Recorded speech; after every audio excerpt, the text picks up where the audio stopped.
সকলকে জয় যিশু। আপনারা সকলে কেমন আছেন? আশা করছি মহান ঈশ্বরের আশীর্বাদে এবং তাহার অনুগ্রহতে আপনারা সকলেই ভালো আছেন। খ্রিস্টতে আমার প্রিয় ভাই এবং বোনেরা যারা এই ভিডিওটি দেখছেন তাদেরকে আমি ধন্যবাদ জানাই। আজকে আমি ঈশ্বরের বাক্য থেকে যোহন লিখিত সুসমাচার তার 11 অধ্যায় আমি পাঠ করতে যাচ্ছি। 11 অধ্যায় এখানে আমরা 25 পদ আমরা যদি দেখি তো সেখানে লেখা আছে, যিশু বলেছেন যে আমি পুনরুত্থান আর আমি জীবন। যে আমার উপর বিশ্বাস করে সে যদি মরেও যায় তবু সে জীবিত হবে। তাই আমার প্রিয় ভাই এবং বোনেরা, আমরা যেন প্রভু যিশুর উপরে বিশ্বাস করতে পারি। এখানে আমরা এই মৃত লাজারের ঘটনা থেকে দেখতে পাই যে প্রভু যিশু যখন এক জায়গায় ছিলেন, সেখানে সেই মার্থা এবং মরিয়ম তার বোন, সেই লাজারের বোন, তারা খবর পাঠিয়েছিল যিশুর কাছে যে তুমি যাকে ভালোবাসো সে তোমার বন্ধু লাজার এখন খুব অসুস্থ হয়ে আছে। তো তার শিষ্যদেরকে তিনি বলেছিলেন যে এই অসুখ তার মৃত্যুর জন্য হয় নাই, কিন্তু ঈশ্বরের মহিমার জন্যই এই তার যে অসুখ, এই যে রোগ হয়েছে সেটা হয়েছে। তো সেখানে তিনি আবার বলেছিলেন তার শিষ্যদেরকে যে লাজার ঘুমিয়ে গেছে, আমি তাকে জাগাতে যাব। তো শিষ্যরা তাকে উপহাস করেছিল এবং হেসেছিল। তারা ভেবেছিল যে লাজার হয়তো এইরকম ঘুমোচ্ছে, স্বাভাবিক ঘুমের কথা ভেবেছিল, কিন্তু প্রভু যিশু তাদেরকে বলেছিল লাজারের মৃত্যুর কথাই বলেছিল, কিন্তু তারা প্রথমে বুঝতে পারেনি। তারপর যিশু তাদেরকে স্পষ্টই বলল যে লাজার এখন মারা গেছে, আমি তাকে জীবিত করতে যাচ্ছি। তো সেই সময় যেখানে লাজার এবং তার বোন মার্থা এবং মরিয়ম থাকতো, সেই গ্রামে তিনি গেছেন এবং সেখানে গিয়ে পরে আমরা দেখতে পাই মার্থা এবং মরিয়ম মার্থাকে বলছে যে তুমি কি বিশ্বাস করো যে আমি পুনরুত্থান আর আমি জীবন? যদি বিশ্বাস করো তবে তুমি ঈশ্বরের মহিমা দেখতে পাবে। আবার বলেছে যে আমি পুনরুত্থান আর আমি জীবন, যে আমার উপর বিশ্বাস করে সে মরলেও জীবিত হবে। তাই এখানে আমরা মৃত লাজারকে দেখতে পাই যে মার্থা প্রথমে বলেছিল, হ্যাঁ প্রভু, আমি বিশ্বাস করি যে আপনি সেই মসিহ, ঈশ্বরের পুত্র। কিন্তু পরে আমরা দেখতে পাই যখন সে কবরের কাছে গেছে, তখন মার্থা বলছে প্রভু, এখন তো সেই আমার ভাইয়ের 4 দিন মরা হয়ে গেল, কিন্তু এখন তো সেখান থেকে দুর্গন্ধ বেরোবে, অনেক সেটার অবস্থা খারাপ, সেখান থেকে অনেক দুর্গন্ধ বেরোবে, ওখানে যাওয়া যাবে না। তো এই প্রকার তার মনের মধ্যে আমরা দেখতে পাই। কিন্তু প্রভু যিশু তাকে বারবার বলে দিচ্ছে যে আমার উপরে যদি তুমি বিশ্বাস করো, আমি তো বলেছি যে আমি পুনরুত্থান জীবন, যে আমার উপরে বিশ্বাস করে সে মরলেও জীবিত হবে। তখন আবার তিনি তাকে এইভাবে তার বিশ্বাসকে বাড়িয়ে তোলে এবং তিনি যখন সেই কবরখানে যায় তখন সেই লাজারকে তিনি ডাকে, লাজার উঠে এসো।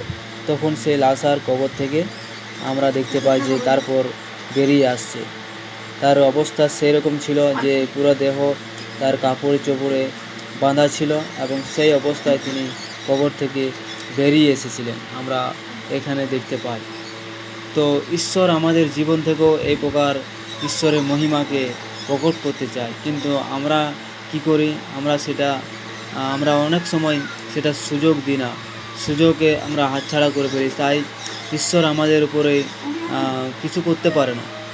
তাই আমার প্রিয় ভাই এবং বোনেরা যারা ভিডিওটি দেখছেন, ঈশ্বর চায় যে আমাদের জীবন থেকেও এই প্রকার ঈশ্বরের মহিমা হোক। আমরা যদি কোনো রোগের মধ্যে আছি, কোনো সমস্যার মধ্যে আছি, হতাশা, নিরাশা, কোনো বিপদ, কোনো কিছু যদি আমাদের মধ্যে আছে, অভাব, অশান্তি, দুঃখ, দরিদ্রতা, তো সেই সকলের মধ্য দিয়ে প্রভু যিশু বলেছেন যে আমাদের মধ্য দিয়ে তার মহিমা প্রকাশিত হবে। তাই আমার প্রিয় ভাই এবং বোনেরা যারা কোনো দুঃখের মধ্যে আছেন, কষ্টের মধ্যে আছে, রোগের মধ্যে আছেন, অশান্তির মধ্যে আছেন, অভাবের মধ্যে আছেন, তারা ভয় করবেন না। ঈশ্বর বলেছেন যে আমি পুনরুত্থান আর আমি জীবন, যে আমার উপর বিশ্বাস করে সে যদি মরেও যায় তবু জীবিত হবে। তবু আমাদেরকে কি করতে হবে না, আমাদেরকে বিশ্বাস করতে হবে। আমাদের বিশ্বাসকে কখনোই কমানো চলবে না, আমাদের বিশ্বাসকে বাড়িয়ে তুলতে হবে। আমরা সেই যে বিশ্বাস প্রথমে ছিল সেই রকমভাবে বিশ্বাস আমাদেরকে ধীরে ধীরে, আমরা অনেক সময় কি করি, প্রথমে যে আমরা যিশুকে বিশ্বাস করি, প্রথমে তো আমরা খুব সুন্দরভাবে আনন্দের সঙ্গে তাকে গ্রহণ করে নিই, কিন্তু পরে আমরা দেখতে পাই যখন ধীরে ধীরে ধাপের পর ধাপ আমরা এগোতে থাকি, তখন ঈশ্বর বা যিশুর প্রতি আমাদের যে প্রেম সেটা শীতল হতে থাকে। অনেক আমরা বিশ্বাসের মধ্যে, অনেক পাস্টরের মধ্য দিয়ে, অনেক সেবক সেবিকার মধ্য দিয়ে আমরা দেখতে পাই খ্রিস্টতে আমার প্রিয় ভাই বোন। তাই আমার একটাই অনুরোধ যে আমাদের জীবন যেন প্রভু যিশুতে মজবুত হয়ে থাকতে পারে, আর আমাদের বিশ্বাস যেন এই মার্থার মতো না হয়, যে প্রথমে প্রভু যিশুকে বলেছিল আমি বিশ্বাস করি তুমি সেই মসীহ ঈশ্বরের পুত্র, কিন্তু পরে যখন সেই মসীহ ঈশ্বরের পুত্র যখন বলল যে কবরের পাথরটা সরিয়ে দাও, তখন মার্থা বলেছিল প্রভু এখানে তো আমার ভাইয়ের 4 দিন মারা হয়ে গেল, তো এখন কিভাবে হবে, ওইটা তো এখন দুর্গন্ধ হবে। তো এই প্রকার তার বিশ্বাস কমে গিয়েছিল তখন আমরা দেখতে পারি। কিন্তু সেই রকম না হয়, যেন আমাদের বিশ্বাস সবসময় বাড়িয়ে থাকে, আমরা বাড়তে থাকি প্রভুতে। আমি এইটাই প্রভুর বাক্য থেকে বলতে চাইছি। আর আমাদের ঈশ্বর মহিমা সবসময় প্রকাশিত হবে। তো আমাদের জীবন থেকে ঈশ্বরের মহিমা প্রকাশিত পাবে, ঈশ্বর আমাদের জীবন থেকে এটাই চাই। তো খ্রিস্টতে আমার প্রিয় ভাই এবং বোনেরা যারা ভিডিওটি দেখেছেন, আপনাদের সকলকে আমার অনুরোধ যে চ্যানেলটি আপনারা সাবস্ক্রাইব করবেন এবং শেয়ার করবেন অন্যকে, এবং লাইক করবেন, যাতে ভিডিও বানাতে আমি আরও ইচ্ছাপূর্বকভাবে মন হয়। সেই জন্য আপনারা এই চ্যানেলটিকে লাইক করবেন, শেয়ার করবেন আর কমেন্ট করবেন, কমেন্ট করে জানাবেন যে কেমন লেগেছে, আর সাবস্ক্রাইব করতে ভুলবেন না।